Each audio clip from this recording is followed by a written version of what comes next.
জামাত ইসলামীর লেভেল ও উচ্চতা কত দূর পৌঁছে গেছে আমি এখন আপনাদেরকে দেখাবো। এবং জামাতের যে লেভেল এখন আমি আপনাদেরকে দেখাবো, আল্লাহর খাস রহমত, জামাতের লোকজনের উচিত সকাল সন্ধ্যা প্রত্যেক দিন কমপক্ষে 70 বার আলহামদুলিল্লাহ বলে আল্লাহর শুকরিয়া আদায় করা। সুযোগ পেলেই সেজদায়, শুকরিয়াতান সেজদায় লুটিয়ে পড়া উচিত। কারণ এই জামাত রোকন বৈঠক করতে, রোকন সম্মেলন করতে কিভাবে? গোপনে, জঙ্গলে, নদীতে, নৌকায়, সেই কুয়াকাটার হোটেলের মধ্যে, এবং তথ্য গোপন করে মিথ্যা বলে। এবং এই মিথ্যা বলা জায়েজ, বলতো যে আমরা ঘুরতে এসেছি, তারপরে একটা রুমের মধ্যে বসে রোকন বৈঠক করতো।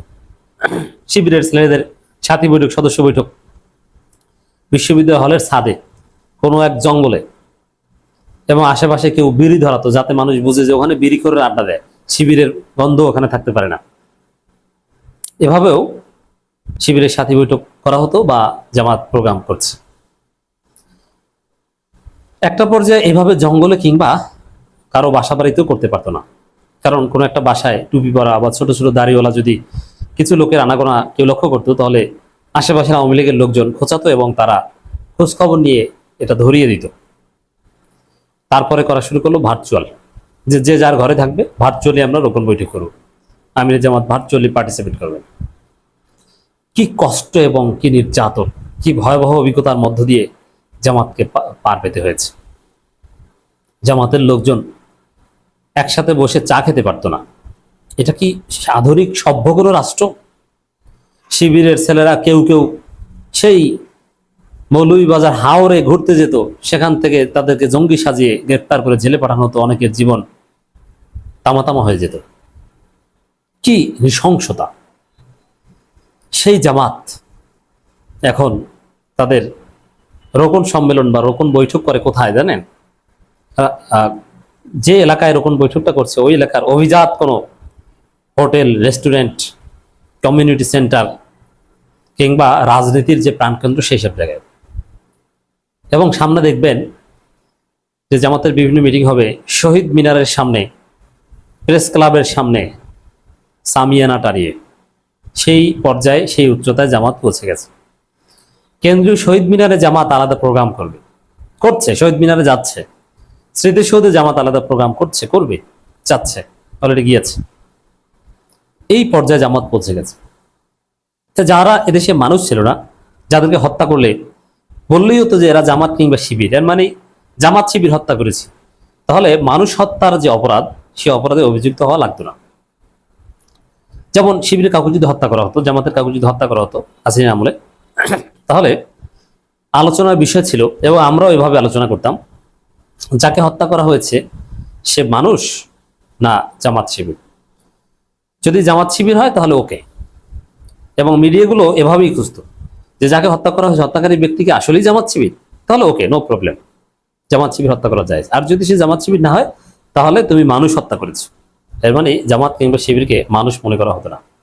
সেই জামাত এখন রাজনীতির একদম সেন্ট্রাল পয়েন্টগুলোতে তাদের রোকন বৈঠক বা নানান বৈঠক করে, এখন বিরোধী দলে থাকা অবস্থায়।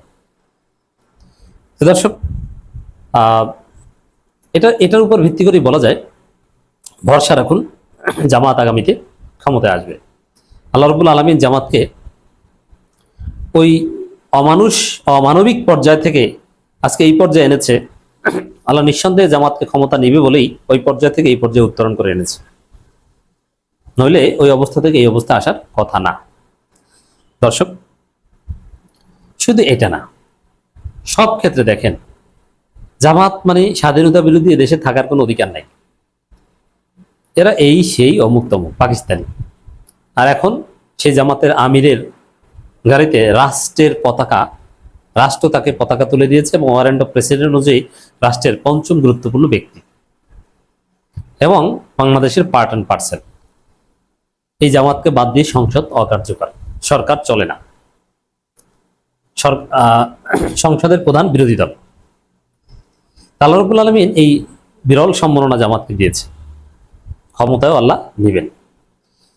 দর্শক, মৌলভীবাজার জেলা জামাতের রোকন সম্মেলন অনুষ্ঠিত হয়েছে। এই রোকন সম্মেলনটা দেখে আমার দৃষ্টি আকর্ষণ হয়েছে। জেলার শিল্পকলা একাডেমিতে রোকন সম্মেলন অনুষ্ঠিত হয়েছে।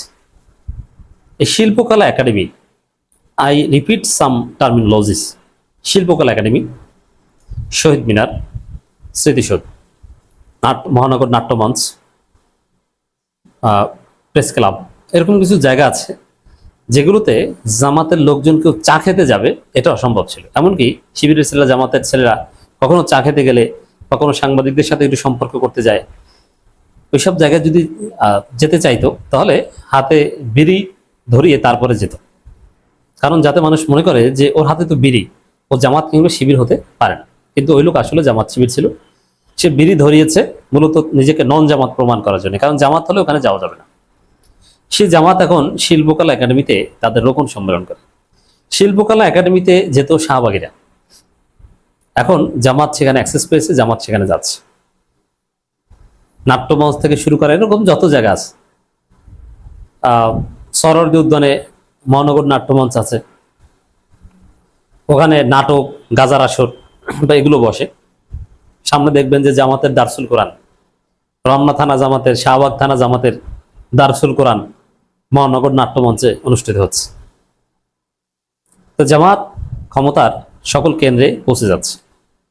দেখেন, জামাত রোকন সম্মেলন নিয়ে যখন বিবৃতি দেয়, রোকন সম্মেলনে কি বলেছেন এই, কিন্তু কোথায় অনুষ্ঠিত হয়েছে এটা সাধারণত তারা উল্লেখ করতো না। এখন শিল্পকলা একাডেমিতে মানে রোকন সম্মেলন অনুষ্ঠিত হয়েছে এটা জামাতের প্রেস রিলিজে উল্লেখ করে। এই মৌলভীবাজারে হাওরে ঘুরতে গেছে, সেখান থেকে শিবিরের ছেলেদের জঙ্গি বানিয়ে তাদের জীবন শেষ করে দিয়েছে, জঙ্গি সাজিয়ে। আর এখন সেই মৌলভীবাজারে শিল্পকলা একাডেমিতে জামাত ইসলামী প্রোগ্রাম করে। এবং হাওরে দেখবেন যে শিবিরের ছেলেরা, জামাতের লোকজন মাইক বাজিয়ে হাওরের মধ্যে আলাদা বোট ভাড়া নিয়ে তারপরে তারা প্রোগ্রাম করবে, মাইক বাজিয়ে বিভিন্ন সঙ্গীত গাইবে এবং গাইছে। তো দর্শক, আমাদের সকল কাজ একমাত্র আল্লাহ সন্তুষ্টি অর্জনের জন্য করতে হবে, মেয়ে গোলাম পরোয়ার। জামাতের এই বক্তব্য যখন দেখি আমি আশান্বিত হই যে জামাত ক্ষমতায় আসার একদম আগ মুহূর্তে অতি পলিটিক্যাল হয়ে তাদের যে মৌলিকত্ব, ইসলামী আন্দোলন, একামতে দিন, এগুলো থেকে দূরে সরে গিয়েছে কিনা।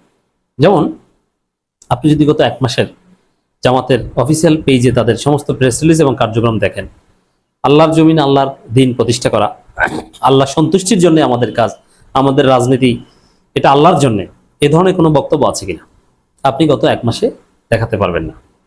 আপনি দেখাতে পারবেন যে সরকার এই করেছে, সেই করেছে, জুলাই সনদ, গণভোট ইত্যাদি, এবং তেলের দাম বেড়েছে, অমুক ভোগান্তি, তমুক ভোগান্তি, অমুক জায়গায় অমুককে মেরেছে, অমুক জায়গায় অমুককে গ্রেপ্তার করেছে, তমুককে করেছে, এগুলো। কিন্তু জামাত তার রোকন সম্মেলনে, রোকন বৈঠকে তার রোকনদেরকে সত্যিকার অর্থে একামতে দিন, ইসলামী আন্দোলন, আল্লাহর সন্তুষ্টি, এগুলো শেখাচ্ছে। এগুলো আমরা আবার পাচ্ছি। এর মানে জামাত মৌলিকত্ব থেকে দূরে সরে যায়নি।